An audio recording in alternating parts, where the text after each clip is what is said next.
بسم اللہ الرحمن الرحیم۔ السلام علیکم، ویلکم ٹو اسٹوری ورڈز۔ ایک دفعہ کا ذکر ہے کہ کسی قبیلے کا سردار اپنے گھوڑے پر سوار تنہا صحرا میں جا رہا تھا۔ سفر کے دوران اس نے دیکھا کہ ایک شخص ریت میں دھنسا پڑا ہے۔ سردار نے گھوڑا روکا، نیچے اترا، اس شخص کے جسم پر سے ریت ہٹائی تو کیا دیکھا کہ وہ جو کوئی بھی تھا بے ہوش ہو چکا تھا۔ سردار نے اسے ہلایا تو اس نے تھوڑی سی آنکھیں کھولیں اور ساتھ ہی پانی پانی پکارنے لگا اور کہنے لگا کہ پیاس سے میرا حلق اور میری زبان کسی سوکھے ہوئے چمڑے کی طرح اکڑ چکی ہے، اگر پانی نہ پیا تو مر جاؤں گا۔ سردار نے سوچا کہ وضاحت سے یہ اجنبی دکھائی دینے والا شخص جو ارد گرد کے کسی بھی قبیلے سے تعلق نہیں رکھتا، معلوم نہیں کب سے بے یار و مددگار پڑا ہوا ہے۔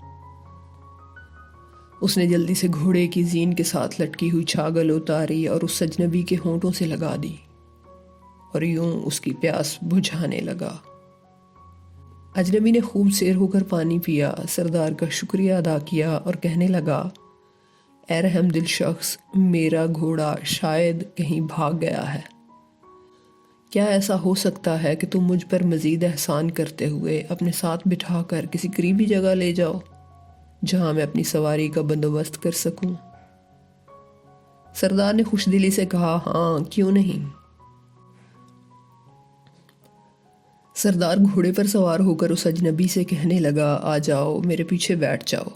اجنبی بمشکل زمین سے اٹھا اور اٹھ کر 2-3 بار گھوڑے پر سوار ہونے کی کوشش کی، مگر ہر بار نکاہت کے باعث گر جاتا۔ وہ سردار سے کہنے لگا، اس سنگ دل صحرا نے میرے جسم کی ساری طاقت نچوڑ لی ہے۔ کیا ایسا ہو سکتا ہے کہ آپ اتریں اور اس گھوڑے پر سوار ہونے میں میری مدد کریں؟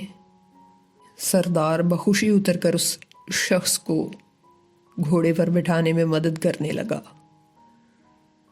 اجنبی جیسے ہی گھوڑے پر سوار ہوا، اس نے ایک زوردار لاد سردار کے پیٹ میں رسید کی اور گھوڑے کو ایڑ لگا کر بھگا لے گیا۔ سردار نے پیچھے سے آوازیں دیں تو اس اجنبی نے رک کر کہا، شاید تمہیں شرمندگی محسوس ہو رہی ہے کہ ایک اجنبی کے ہاتھوں دھوکہ کیسے کھا لیا۔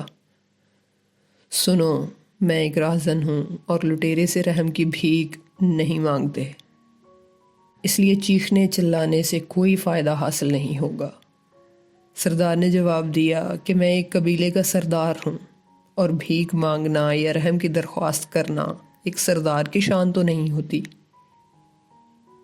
میں تم سے صرف یہ کہنا چاہتا ہوں کہ بات میری شرمندگی کی نہیں ہے، بلکہ جب تم کسی منڈی میں اس گھوڑے کو فروخت کرنے کے لیے جاؤ گے تو اس نایاب نسل کے گھوڑے کے متعلق لوگ ضرور پوچھیں گے۔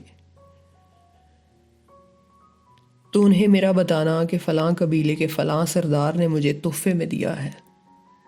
کسی بھی محفل میں صحرا میں لاچار اور بے یار و مددگار شخص کا روپ دھار کر مدد حاصل کرنے کے بہانے لوٹنے کا قصہ مت سنانا، ورنہ لوگ بے رحم صحراؤں میں مدد کے طلبگار اجنبیوں پر بھروسہ کرنا چھوڑ دیں گے۔ اپنا بہت سا خیال رکھیے گا، دعاؤں میں یاد رکھیے گا۔ اللہ حافظ۔